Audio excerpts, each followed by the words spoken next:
what you think. What about the issues of the world? What kind of spice you wanna be? Tell me where you wanna travel. Do you believe in luxury? What's your hidden passion? What makes you so unique? Conversations with Nicole. Conversations with Nicole. Conversations with Nicole. Conversations with Nicole.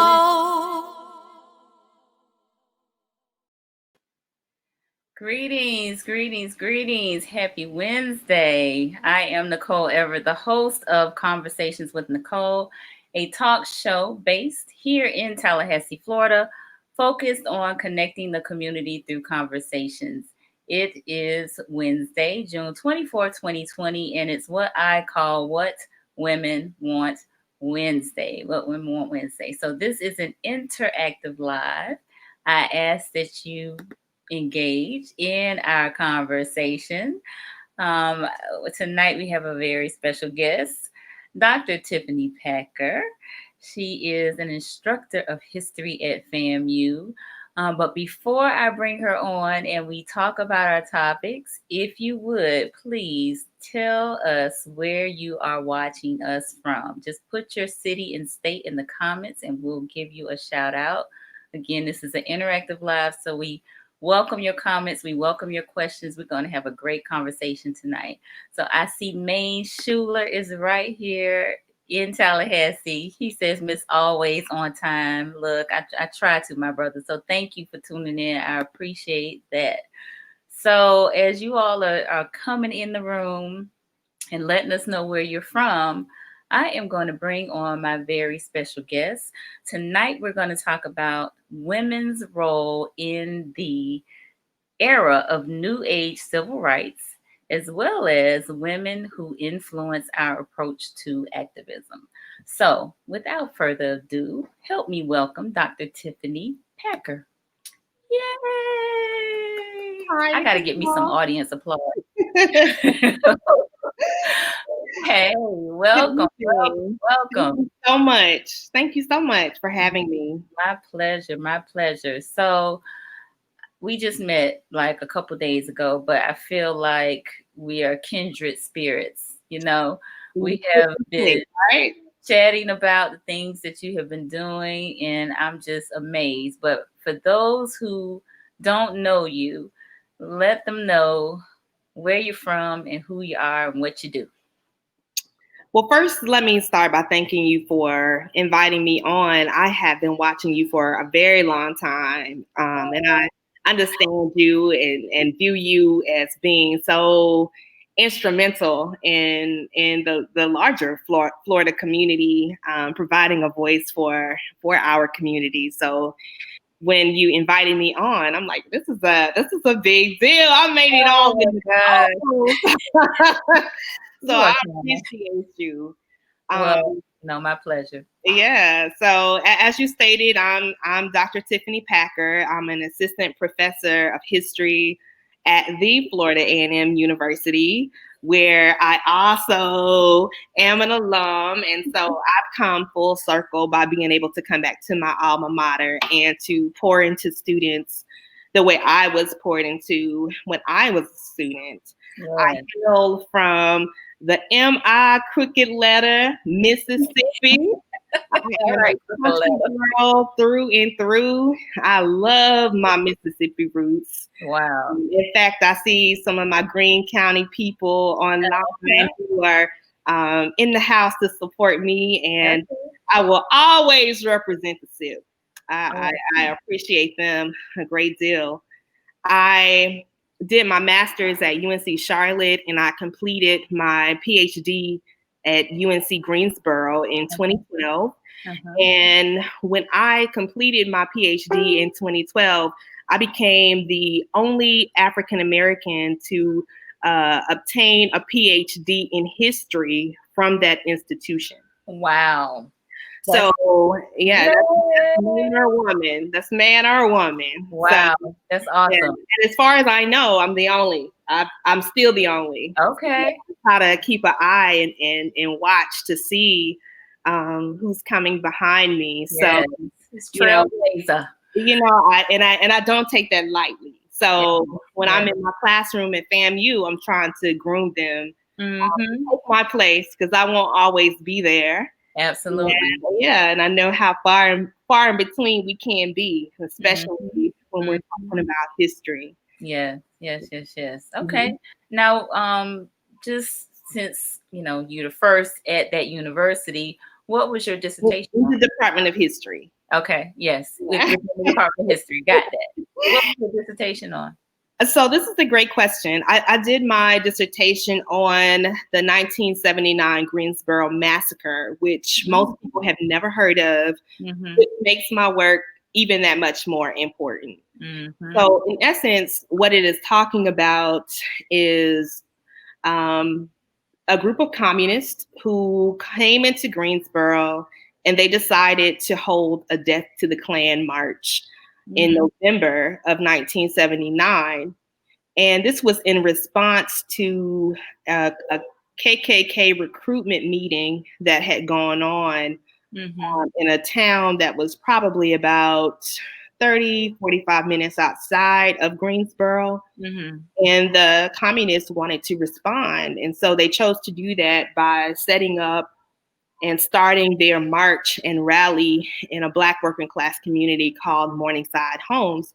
And as they were preparing for their march, a group of Klansmen came through the crowd and they shot up through the crowd and they killed 5 of the Communist Workers' Party members. What's particularly interesting about that, there are many things that's interesting about that, but a couple of things that really stand out is, first, you had a lot of media that was present thinking that they were about to capture a march. They're just thinking that they're out there covering a rally. Right. And they end up capturing several murders that happened on film. But even more interesting, for the lack of a better word, is that when this case went to trial, believe it or not, all of these shooters were actually acquitted. So no one has ever served for this crime, even though it was caught in broad daylight on film. And so I decided to write about this and talk about it from the perspective of Morningside home residents who are primarily Black working class people who were left very, very traumatized. I bet. As a result of what happened.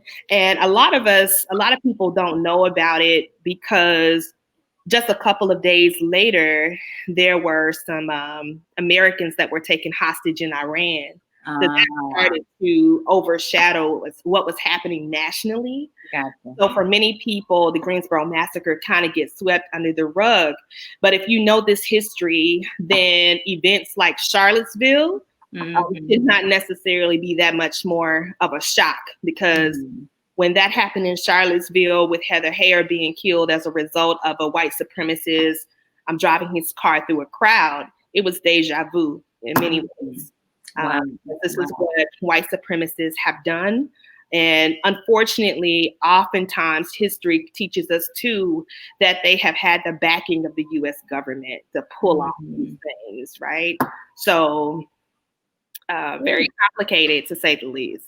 To say the least. Wow. Okay. I was not expecting that, but thank you. So definitely need to know my history, know our history, and learn more about that. So thank you for sharing that. So before we dive into our first topic, we've got quite a few people on here. So I just want to acknowledge them really quickly. Dr. Janelle Robinson. Nicole. Yes. And Dr. Packer, she said. We got yes. We got Jessica Sherman on Jonesboro, Georgia in the building. Yay. Yes, we got Shayla Renee here from Tallahassee. We got Von Netta Blakely from That's Charlotte. my sister. Wonderful. All right, we got Dr. Packer in the house from Michael Court. Yes, yes, yes. Ursula Staten here in Tallahassee. Good evening, everyone. Dion Jones also. Good evening, Yes, a Rattler and a staff member in Beverly Toombs here in Tallahassee. Keisha Washington in Tallahassee, and Mr. Tyrone Brooks, the artistic director of the Tallahassee Ballet. So nice. Everybody is here. So the woman's role in the era of New Age civil rights. So let's start off by talking about what civil rights is. This is a loaded question. Okay. One that seems simple, but well, as I say loaded, perhaps it is more simple than what we would like to give it credit for. Okay. Of course, when you're talking about definitions, civil rights is more so a shout out to social freedoms, political freedoms.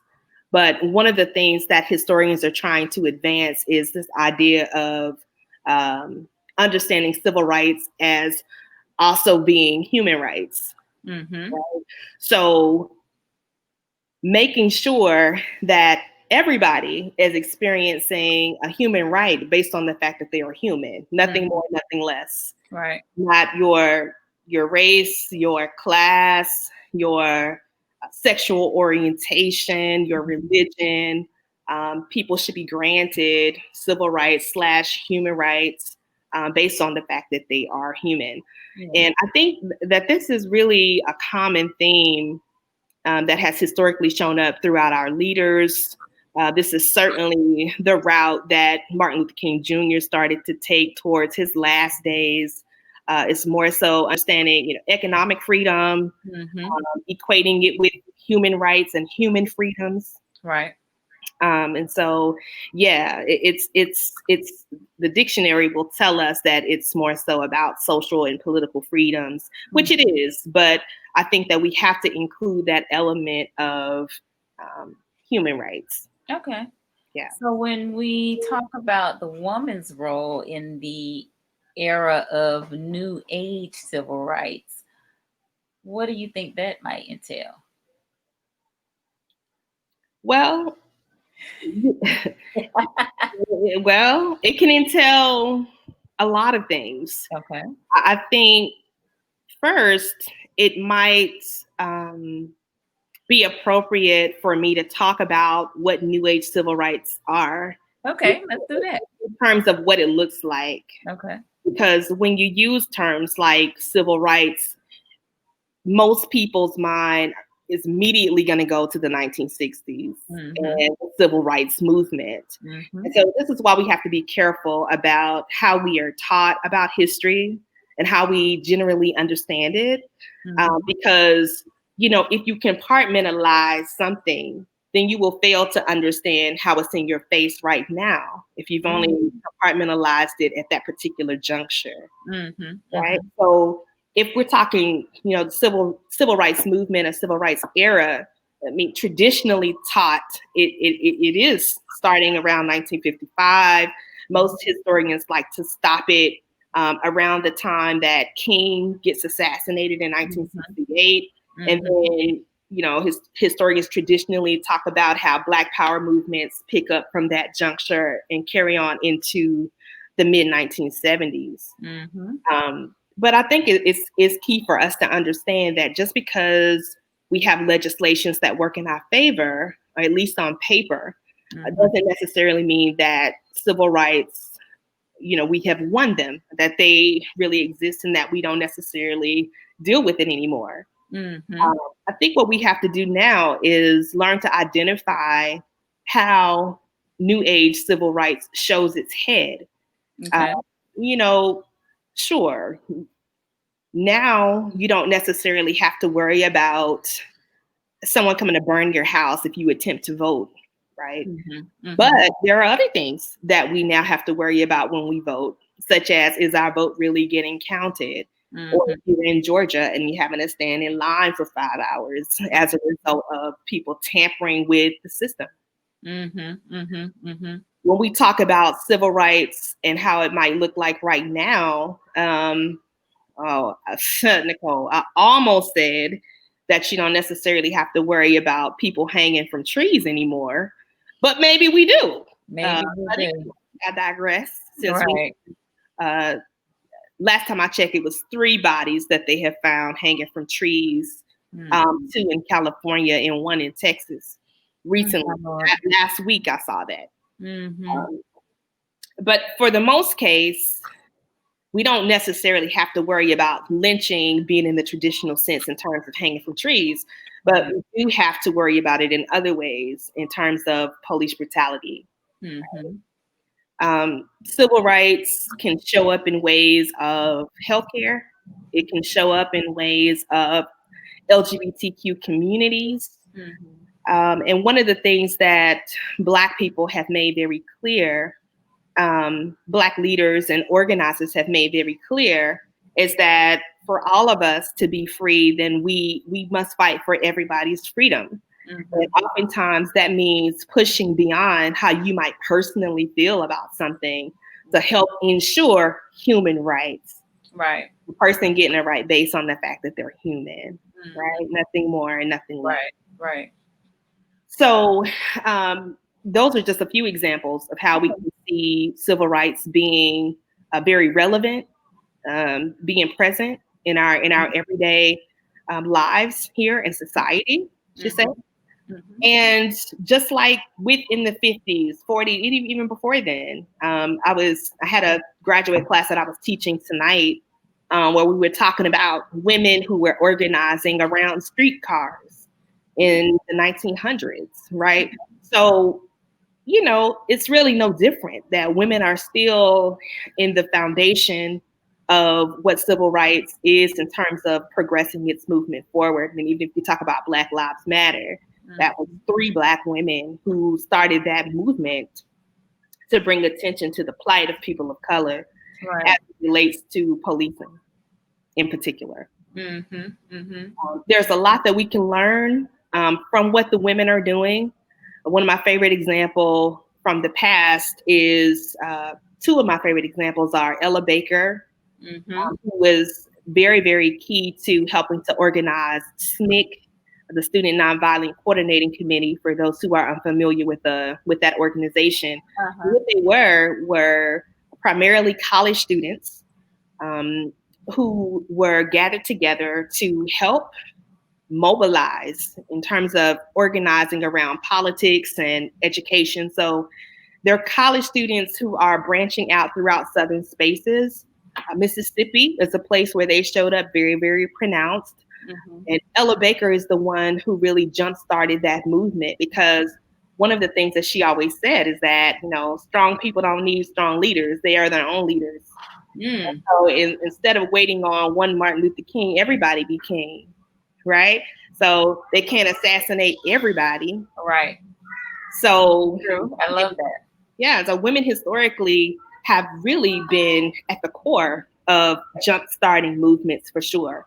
Ida B. Wells is another example of someone who was, she's very interesting. She was, people who wrote about her often talked about her beauty, how petite she was, but how she was very loud in terms of how she spoke out against things like lynching. And not only did she do that and start to keep her own records and her own tabs, but she became responsible for writing and publishing her work internationally so that the United States could be embarrassed, right? So she was ran out. I mean, she was threatened and all of that stuff, but she still was willing to put what was happening with Black people on the international stage. And so it's unfortunate that oftentimes the way that women are moving and shaking, it oftentimes gets outshined by men leaders, and not to take anything from what men are also sacrificing, but let's be clear that women are the bread and butter. They are the ones that are doing the organizing and making sure that the ship runs. Indeed. So not only preparing the meals, but making sure that they're leading the charge. Absolutely. So, when I hear you talking about this, I think about some of the pictures from our past of like when the women's suffrage movement, right, which is marking 100 years, and seeing women fighting for the right to vote. um, I don't know why women weren't able to vote prior to then, but they weren't. Isn't um, it interesting? it is. Yeah, and not to cut you off, but that is a perfect example of you bringing up the 100th anniversary of women's suffrage, because in many ways, I will always argue that it helps explain why President Obama, was able to out-edge Hillary Clinton. When they both were, remember when they both were running for Democratic nominee? Mm-hmm. And so, as uncomfortable as America may have been with the idea of a Black president, they were more uncomfortable with the idea of a woman president, even if she's white. Interesting. Now, legally, historically, Black men were granted the right to vote even before white women. Yeah. So it goes in alignment with, it's the American way. This is the American way. Wow. I hadn't thought about it from that perspective, but I've had several conversations about Hillary for president, and by and large, most people, while I think especially for this last election, were hopeful, but many people thought America wasn't ready for a woman president. Many people thought that. So, that what you just said just kind of lines up and agrees with that very same sentiment. Yeah. Yeah, the history speaks for itself. Yes, it does. So when we look at women's role in this era of New Age civil rights, like I said, you mentioned the Black Lives Matter movement. There have been several movements, I think, that would be considered New Age civil rights. If you look at Me Too, if you look at Say Her Name, right, which you would think that Black Lives Matters encompasses both male and female, but a lot of times the females are kind of overlooked, which is why the Say Her Name movement has been highlighted, just because for some reason Black women just get overlooked. What is that about? I don't know. And we are the mother of civilization, right? Yeah. So I like to kind of speak to that in terms of Black women specifically in this role of in the era of New Age civil rights. Like, what do you feel like Black women could be or should be contributing in this space? Well, I think that Black women are always contributing our all, really. Mm-hmm.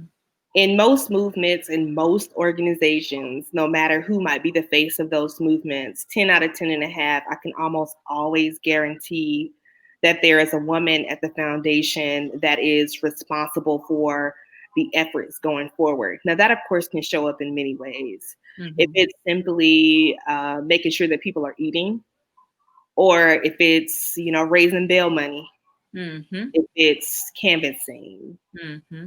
if it's fundraising, if it's, planning meetings, Mm-hmm. if it's providing clothes. I mean, there are so many ways that women are continuing to show up. And even though we oftentimes are not in the spotlight, and sometimes we don't necessarily want the spotlight, but I think that men often being the face of the movement also is a reflection of the American way, and in terms of how we understand patriarchy. Mm-hmm. But to your point, or to your question rather, about what women can be doing, I think very simply just to still be present, just to still show up and fill in the gaps the way that we may necessarily see fit to do that. right? Mm-hmm. You know, unfortunately, we've been groomed to think that you're not effective if you're not the face of something, and only one person can be a face. Mm-hmm. And please don't try or you'll die. Right? Mm-hmm. I always say that to my students, right? Because almost everybody who has been the face of the movement has been taken away from us one way or the other, right? So that alone sends a message: don't try or you'll die. Mm-hmm. And if you're not the face, you really don't matter, and you're not really making a difference. Mm-hmm. But I think women should do what we do, which is continue to show up and continue to be the liaison in the communication gaps between what's happening mentally and what's transpiring on the ground. Right? Mm-hmm. Mm-hmm. So whatever that may mean, even if that means providing a place for meetings to take place, providing housing for that, Mm-hmm. right? It can show up in a myriad of ways. Right? So I like that you say that because, especially post the murder of George Floyd, there's been lots of talk about protest and what people's protest looks like, and people feeling guilty about not being out on the streets, especially because we're in a global pandemic and being concerned about safety and that sort of thing, but still wanting to contribute in a meaningful way. Right. So I think that what you have just expressed speaks to your protests or your contribution to the era of new age civil rights, maybe, holding space for a meeting, now doing virtual Zoom meetings, maybe sponsoring that or hosting that, cooking some meals or giving a ride to the polls or whatever the case may be. So it's a myriad of things. So definitely, get in where you fit in and and and and and do that thing, whatever that thing is. And all of these different things, not to cut you off, but just to kind of contribute to what you're saying even more, build upon it, is those different avenues of activism, because everybody's not built for the streets, to be out in the streets. Nothing wrong with that, but that's not everybody's ministry. Yes, it's not. So this is what I like to tell my students, is that instead of us understanding or talking about or debating what forms of activism work versus what forms of activism don't work, it's more constructive to understand different modes as complementary. Complementary. And you need all of them to make it happen, right? To make movements go forward. It's almost like a machine. So everybody can't do the same job, right? And neither is it a competition. It all has to equally work to propel us forward. Absolutely. Great point. Great point. So Janelle said, wait a minute. She said, Black women are always contributing our all. Say that, ma'am. And Seta, who's on here, Seta Bonhart said, yes, get in where you fit in. All right. And Dr. Asha said, agree. Everyone has a role. Don't feel pressured to do it one way. There are many roles in the revolution. Absolutely. Absolutely. So I think this is a good segue to the next topic, which is women who have influenced or who are influencing our approach to activism. You mentioned Ella Baker, you mentioned Ida B. Wells, but are there some other women who you think have, been notable, that have been trailblazers that, current modern day women can look to? I think about like this time where we are right now and what we are seeing. And I think history is important during this time. I think we learn a lot from those who came before us and how they dealt with, conflicts in times like this, right? Um, because I think for maybe the younger generation who really hasn't experienced anything like this before, Mm. it's a confusing time. It's a time of not really understanding what's happening, Mhm. right? You maybe had a certain sense of security. You maybe had a certain sense of acceptance in, access, right? But then Mhm. now all of a sudden it's like all of these racial issues are being brought to the forefront, and some of the racial overtones in our society are being highlighted, and those things are being moved away, taken down. Aunt Jemima and Uncle Ben got fired recently. I mean, it's a whole lot going on in America. They pulling down Confederate statues. They taking down Confederate flags. I mean, what's going on? So Moving nooses, all that stuff. yes, all of that, all of that, all of that. So, well, hold on. We got a lot of comments. So let me. I was in the middle of, just kind of. I'm thinking about that in terms of looking at our ancestors and how they dealt with times like these. I mean, of course, this is not exactly the same time as what they had to experience, but it's similar in many ways.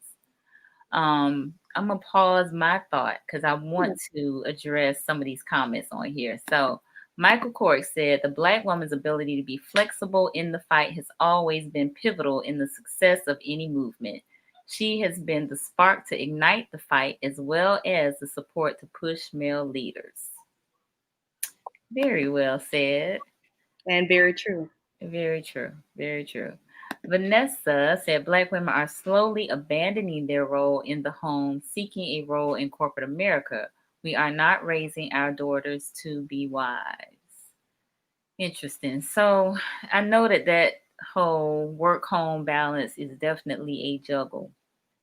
And um, if you're a single mother, a single Black mother, oftentimes that, if you're juggling work and, home, or working a couple of jobs and trying to raise your children, it can be challenging. Tell me about it. Yeah, yeah.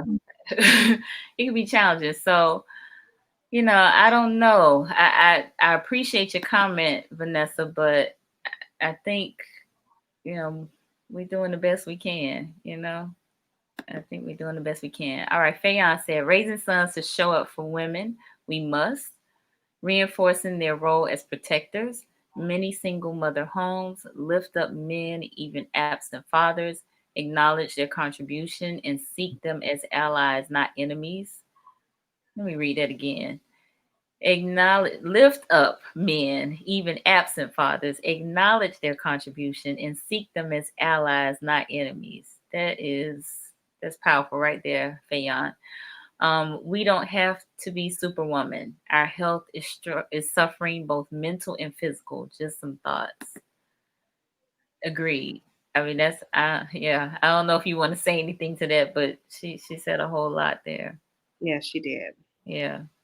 All right. Dr. Janelle said, learn today that Dr. Tiffany Packer is a trailblazer at her alma mater, first African American with PhD in history. Correct? Did I hear that correctly? Yes, you did. And remains the only. Yes, remains the only. All right. Vanessa said, there is so much going on, but we are losing focus. What about our focus on empowering the Black family?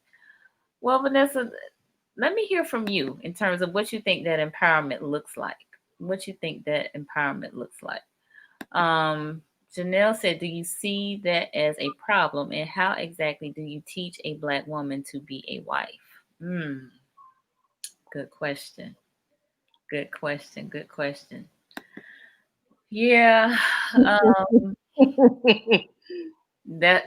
think that's a whole nother live, but I'll try to speak to it briefly. Yeah. As it relates to, Black women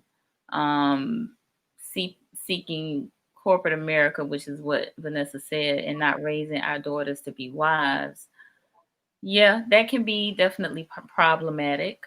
But I think that more importantly than teaching them how to be wives, I think it's more important for them to know who they are and what their values and morals are, their core beliefs are, and to be good human beings. I mean, raise good people, good boys, good girls that's gonna grow up to be good men and good women.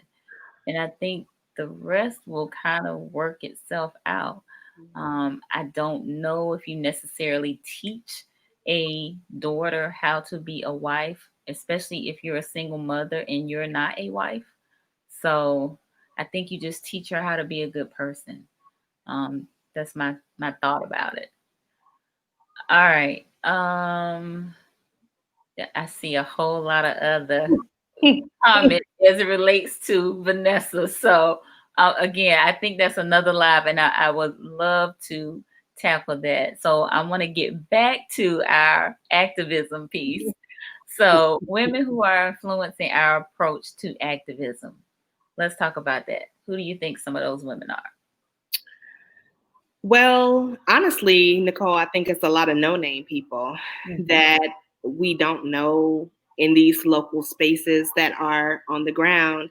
I saw some women showing up at a Minneapolis news conference shortly after the death of George Floyd, and I said, "Wow, who's that? I've never seen her, but she is on fire, and she is really rallying up the people, right?" Yeah, I saw that poster too.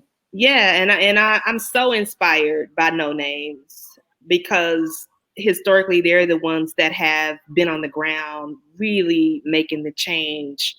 So I respect those that we do know their names, most of them who are men, that we know their name, respect that. But I also understand how that can be problematic because those who are on the ground, who are oftentimes women, get overshadowed. And this is something that Ella Baker spoke a lot about. It was one of her main criticisms of King, that he didn't listen well to the women, and he wasn't really trying to empower those that were around him. But if I have to give you a current name right now, somebody who personally inspires me, who's still living, is Myrlie Evers-Williams. Oh, okay. I love her. Yeah. She is the widow of Medgar Evers, who also was a prominent civil rights leader. He's the third of the great three. When we talk about, most people talk about the assassination of King and Malcolm X. Medgar Evers, unfortunately, also was in that number. And when he was murdered, just like Coretta Scott King and just like Betty Shabazz, she had small children and she went on to raise them. She continued to fight in the civil rights struggle. She later in life became the president of the national NAACP. So she was about that life, right? So her actions after his death really was telling how much she was probably instrumental in his involvement in the NAACP, in his national struggle for rights, civil rights. She fought all the way into the 90s until her husband's assassin was actually held accountable.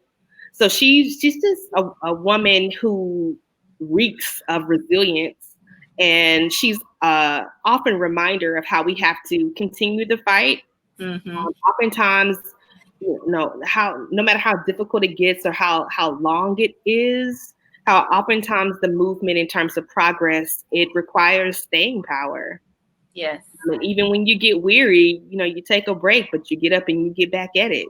So she raised their children, and she continued to move the movement forward, and she continues to. Indeed. And so I think that we can learn a lot from her. She's someone who still has a lot to offer for those of us who are interested in organizing and moving forward. Okay.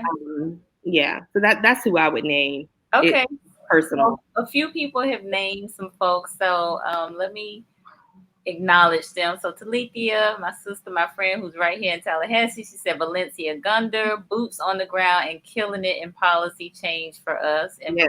Valencia is in Miami. She actually happens to be my son's cousin. So, yeah, family connection there. Dr. Crenshaw, she would like to systematic, I'm sorry, in police violence against women, and she is raising awareness of Black feminism and intersectionality. So that's good. All right, so here's Mr. Smart Man, Michael Court. What? Not Candace Owens? No. Never. Not Candace Owens. Right. So okay, Johnny is on here. Greetings, Johnny. He said gaining knowledge. Okay, good. We appreciate you being on here. So, I had a live. It might have been last week. But one of the topics was the voice of Black women. The voice of Black women. It was Gia Kelly and Dr. Crystal Moore Clemens. And, when I think about activism, I'm thinking about Black women in activism, I think about our voice, right? So a few of the things that we talked about as it relates to Black women in raising their voice, oftentimes we're looked upon negatively when we raise our voice. We're angry. We are difficult to get along with. We are abrasive. We are some other derogatory names that I'm not going to mention, but, we all of that, right? Angry, yeah. So they say. So they say. So how important do you think the voice of a Black woman is in activism? You talked about Ida B. Wells being of small stature, but she had a strong voice, right? Yes, absolutely.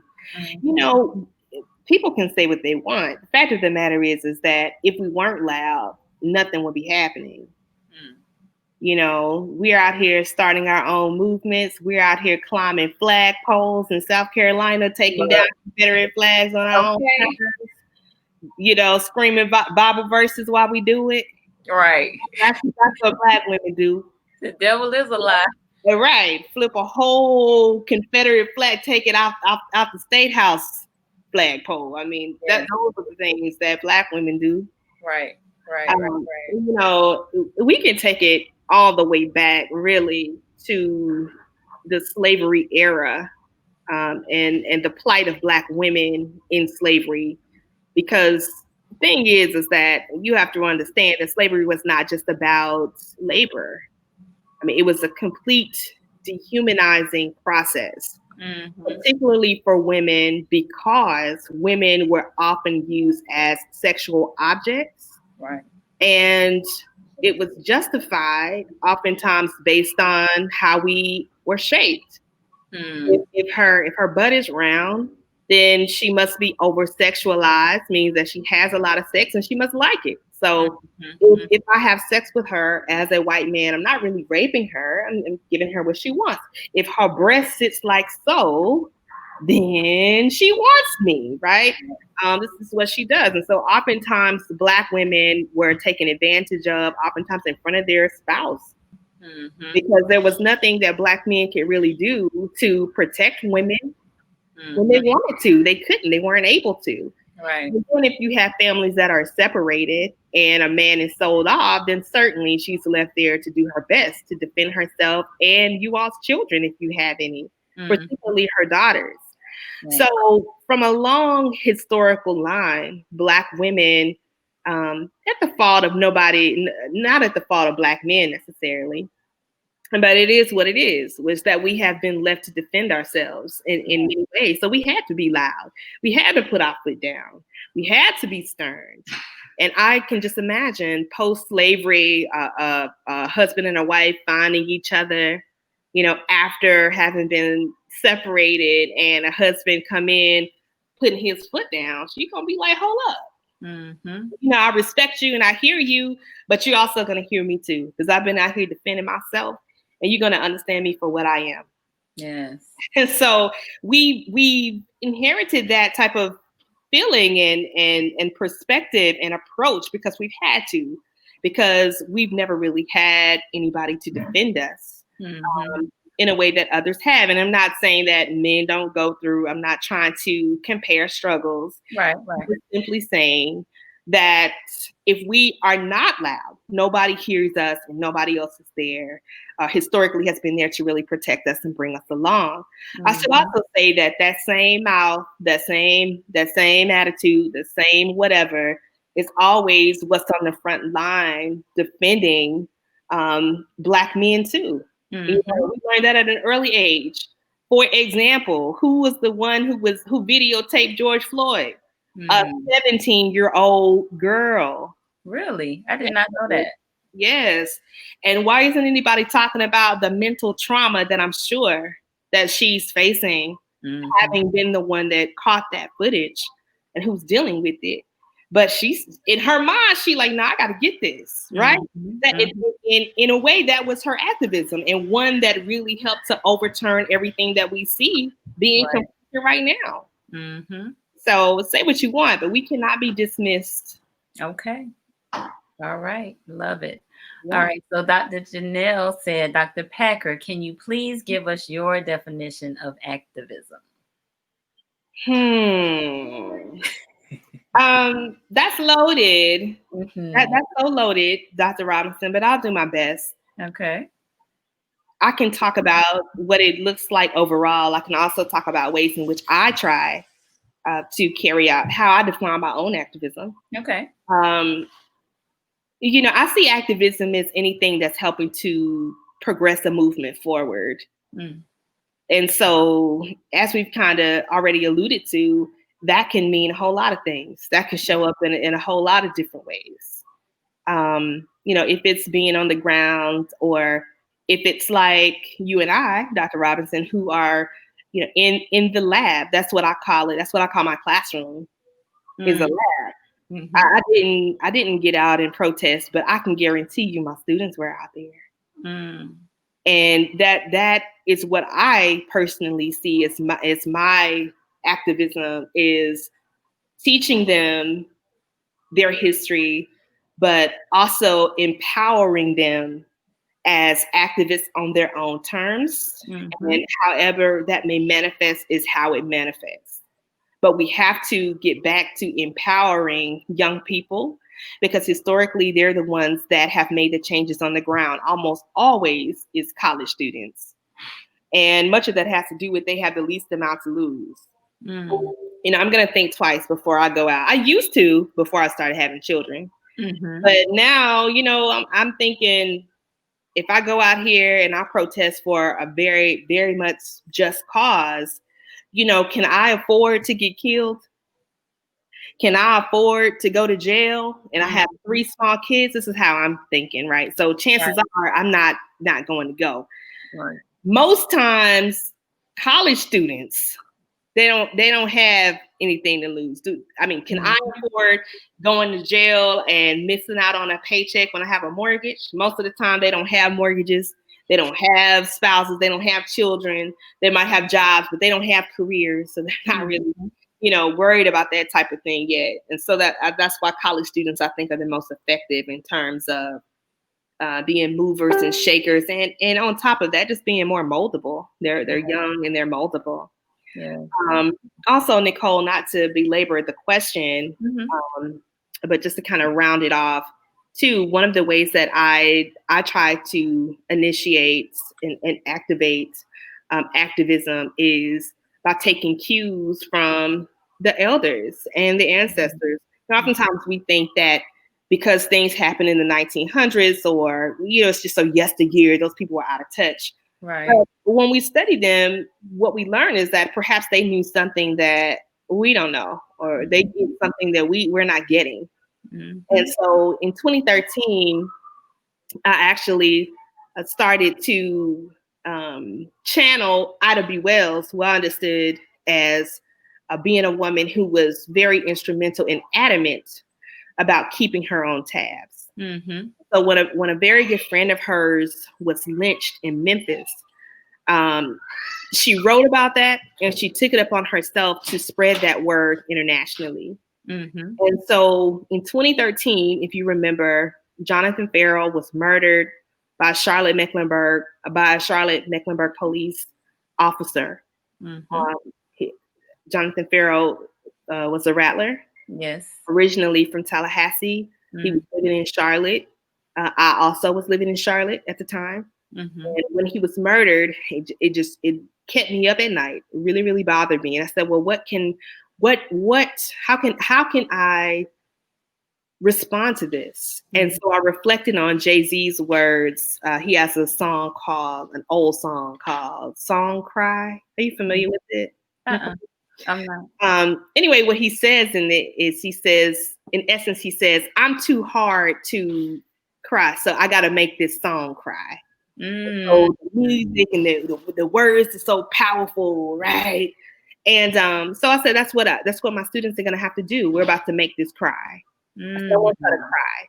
And so what I had them do is, to inspire by Jonathan Farrell, I had them to identify a victim of police brutality on their own terms.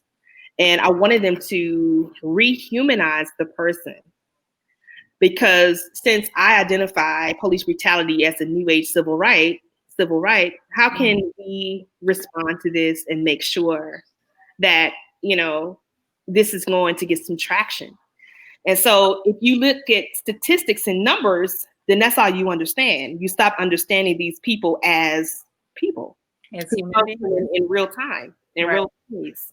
So I said, I want you to pick this person of your own choosing, and I want you to bring them back to life. How would you do that? You would do that by getting images of them, by contacting their family to find out what their favorite candy was. What did they like to watch on TV? Talk to their friends. What did they like to do? And so what they did was they gathered all these community narratives from that person's loved ones. Mm-hmm. And they put these images, and they recreated scenes, and they did all of this stuff. And it was just, we're now up to 60 some plus people who have been victimized by police brutality. Wow. And it's an exhibition that we do every year. And it's a bit of a memorial of sorts. Mm-hmm. This is how we become stewards of our own story, because we cannot depend on police to give us the correct data. We cannot depend on really any government action to give us the true data in terms of how many Black people are being impacted by police violence. How many times did you shoot? Forget that. What we're going to do is we're going to start keeping our own tabs. Mm-hmm. And so this is a circle that will continue to go, and students will always understand themselves as having that power to bring that story to life, so that, one, we can keep our own records, but two, we're not letting these victims just become statistics, right? And so in that way, we're becoming modern day Ida B. Wells by keeping our own tabs and letting the world know what's happening to our people. I love that, because and I've chatted with you about this, how, it's almost as if when you're hearing the account of police brutality that turns fatal, mm-hmm. The account is almost as if the victim is turned villain, because they're talking about when the victim, bullied somebody in kindergarten, or they jaywalked, or they got caught with marijuana, or, arrested for a petty theft charge as a teenager, or, domestic violence, or, DUI, whatever it is, they're digging up all of these these negative things about the person, and not addressing at all the ripple effect that their presence is having on their loved ones and the greater community. So true. Because that was a life that impacted a mother, a father, a brother, a sister, And a that's what we cousin, try to a capture. child. That's what we try to capture. Exactly. Yeah. So, I think that is phenomenal. And Mm-hmm. I can't wait to see this exhibit. Yeah. I'm floored that I have not heard Beautiful. about this prior to now. But, once we get past COVID, Something special. Yeah. yeah, we And got that's what slowed us down this year. We normally do it in the spring, but with COVID, it stopped us in our tracks. So we've been thinking about ways to try to make it digital.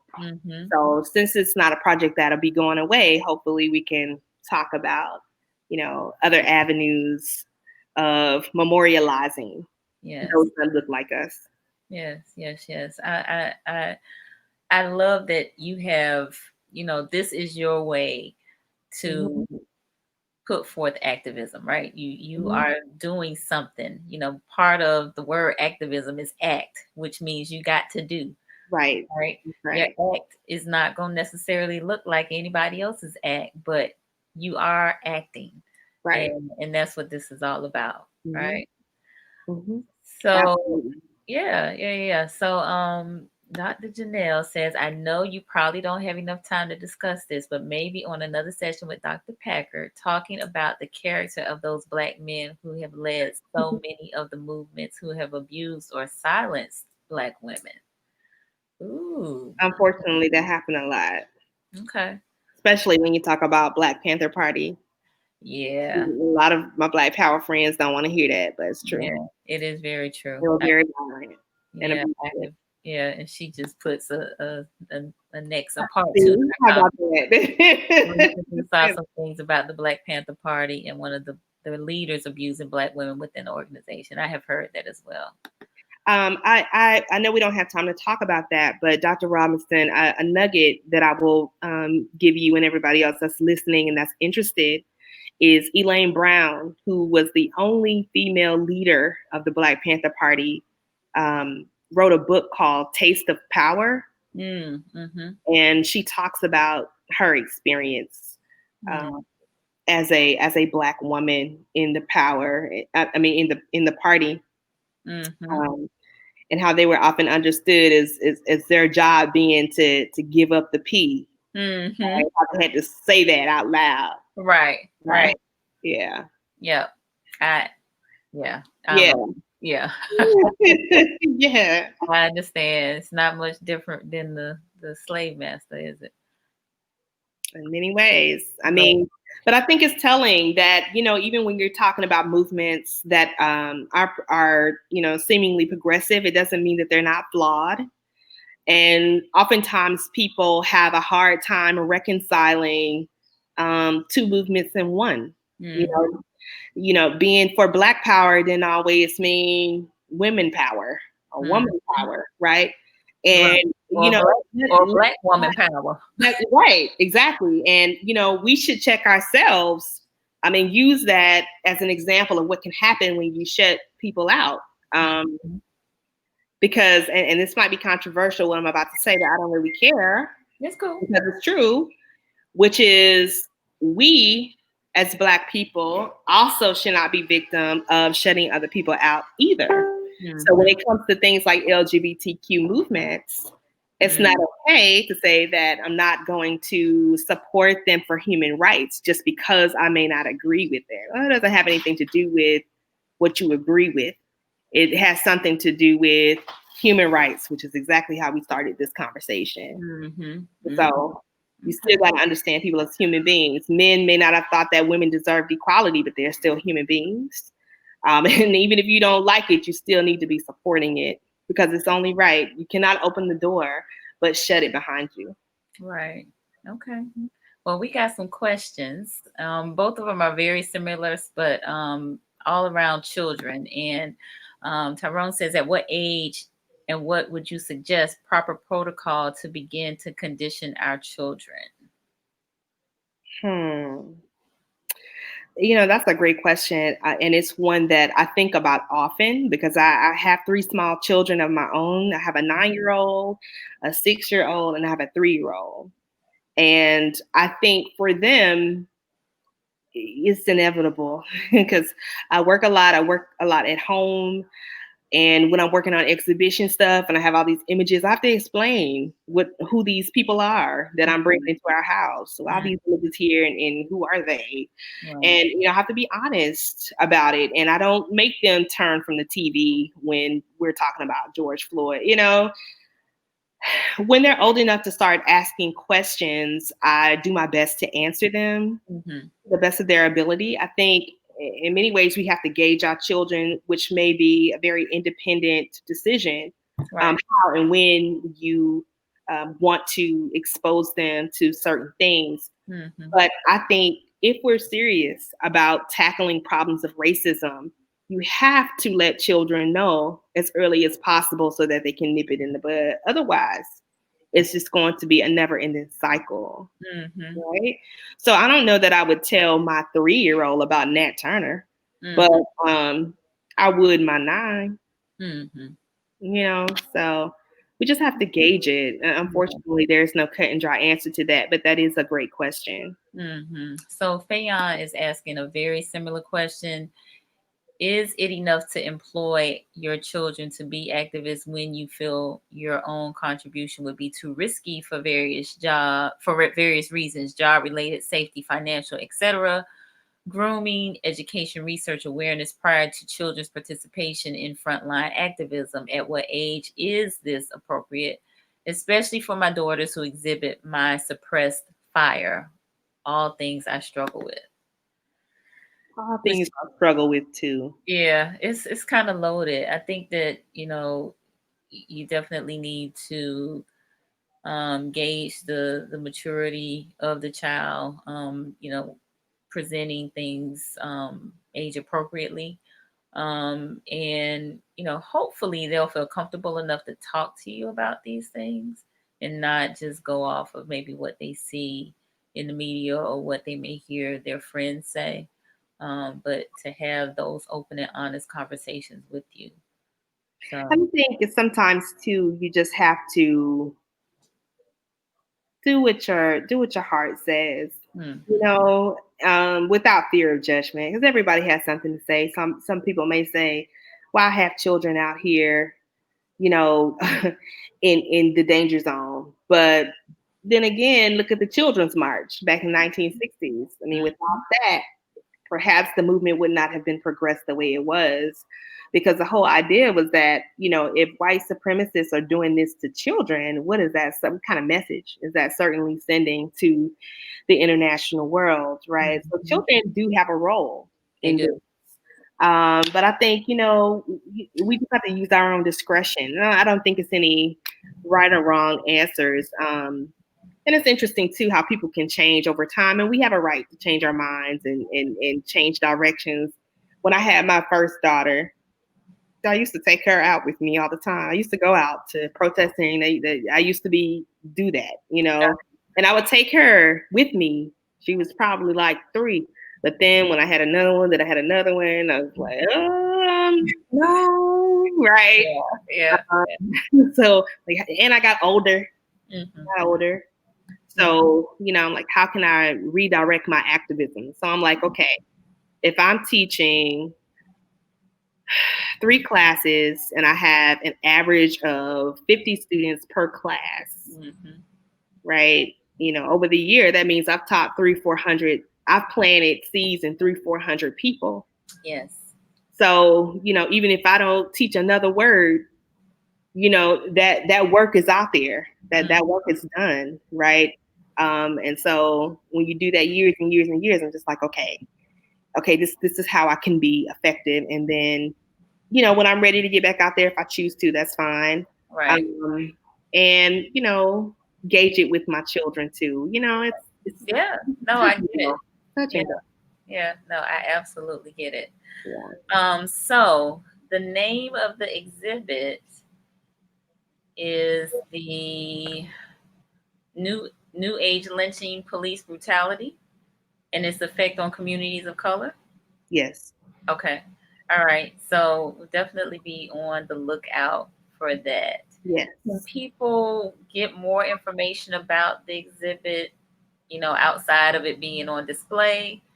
Any articles or, some type of source of, maybe even the names of who is being highlighted in the exhibit or anything like that?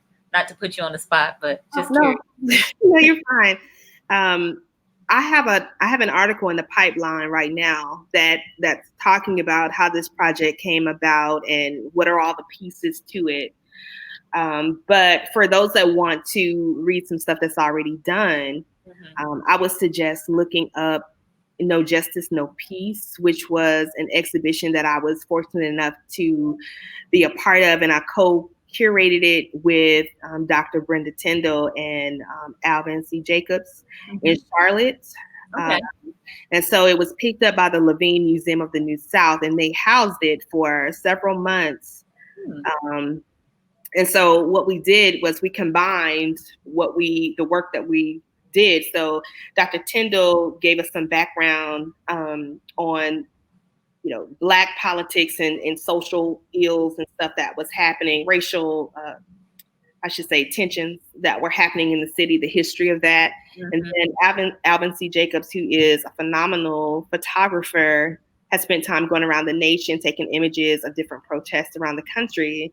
And then we had my piece with my students and their work. And so we put this together. And under that, it was referred to as No Justice, No Peace. It got a lot of coverage. It won some awards. So for those that are interested in learning more about it, of course, you can look that up, No Justice, No Peace, and it should come up several articles that were done on it. Okay. One of the main people that was covered was Keith Lamont Scott, and I would like to highlight him specifically because he's the one that really inspired the Levine deciding to take on this project, because he was a Black man living in Charlotte. You guys probably remember this, who was in his vehicle waiting for his son to get off the bus. And the cops swooped through and they had a search or arrest warrant for somebody that wasn't him. But anyway, they got distracted by him being in his truck, and they pulled him out the truck and they fatally wounded him with a gunshot. And this caused all kinds of outcry from the city of Charlotte. And so some of the public spaces wanted to know how they could best respond to this. And I said, hey, look, we've been doing this work. And so they decided to collaborate with us.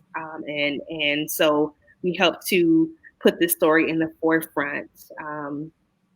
And with the blessings of his wonderful wife, Rakia. Right. Wow. Yeah. Oh, it's heart-wrenching. Yeah, it is. It is. It's just so, I think, one of the things that I am kind of struggling with on a daily is I really thought we were farther along, as a country. But, all of what's happened over the past month has really shown that we really aren't. Right. We have a lot to do. Still got a lot to do. Yeah.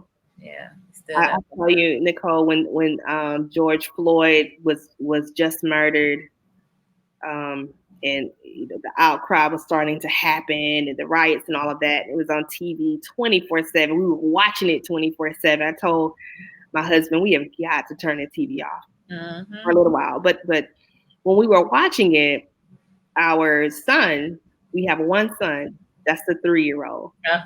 And so me and my husband were in the living room watching the TV and all of the, the video, they kept showing it over and over.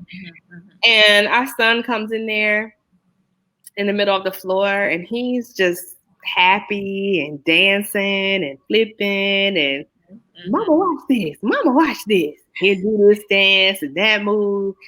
And I was like, look at this Black boy, Joy. Yeah. I'm just going to let him be great because he doesn't even understand like what's happening on TV, Yeah. and the types of things that he will have to navigate, Right. soon Yeah. and very soon. Yeah. But I'm like, right now, let me just let him be. Let me let him be free. He In good. this moment. Yes. Yeah, right. In It this was moment. so interesting to have that there. The TV with this black man with this knee on his neck, and then this little black boy that's like, yeah, yeah, yeah, yeah. You know, just oblivious. I didn't even know. Yeah. Yeah. Very true. Powerful. So we got some comments about some other types of activism. Mm-hmm. Dr. Janelle says, side note, eating healthy is a form of activism for Black people. So for those of you who don't know, Dr. Janelle teaches nutrition, amongst other things, but she is very big on food and diet, nutrition, that sort of thing. Gian said exercise, meditation, and proper rest is as well.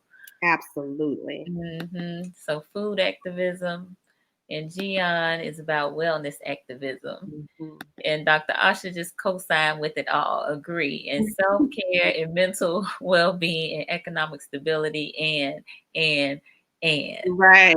yes, all of that. All right. So Dr. Janelle had one more thing she said and just wanted to reiterate Dr. Packer's definition.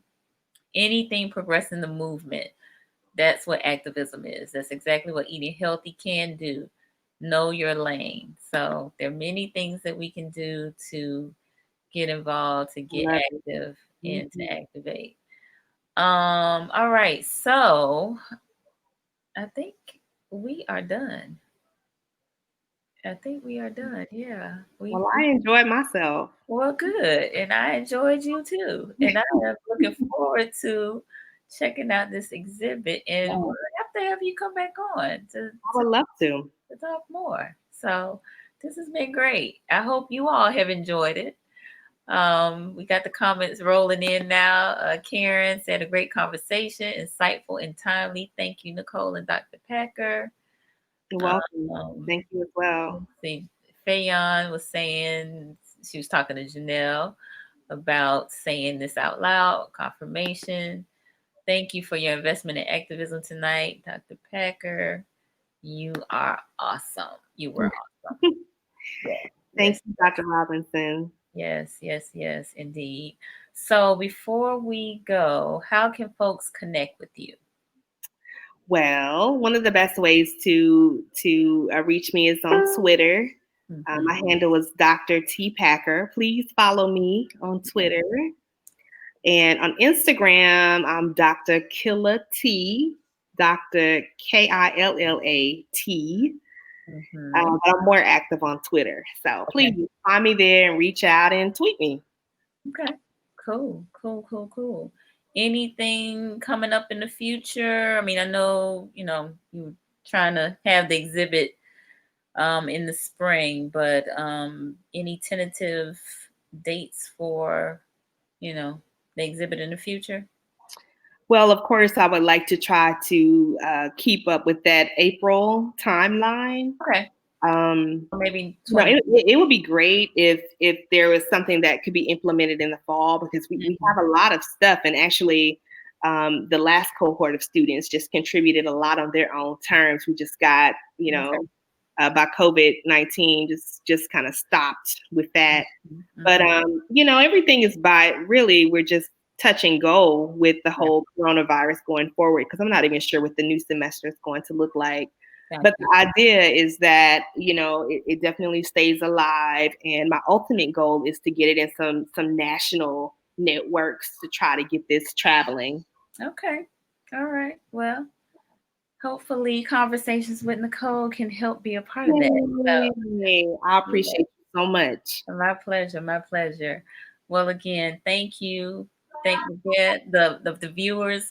For those of you who have not subscribed to the Conversations with Nicole YouTube channel, I invite you to do so.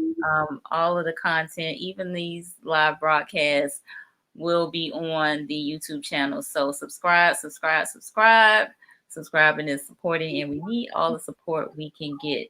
If you have any suggestions for future topics, which I think we have one for the future based on this conversation about mothers raising wives out of their daughters and that sort of thing. We might have to have that, and then some conversation about sisters in the movement who are abused or silenced. So we may have to have you come back and chat on that. Let me know. So yeah. But if you have any suggestions, seriously, about topics for What Women Want Wednesday or Man Up Monday, by all means, put it in the comments or reach out to me. I'll be happy to explore it and see what we can do. So got a couple more closing. Dr. Asha said, thank you. Susan Griffin said, great information, ladies. Thank you. All right, very good. All right, well, we're going to close it on out, and we will see y'all next time. Sounds good. All right, later.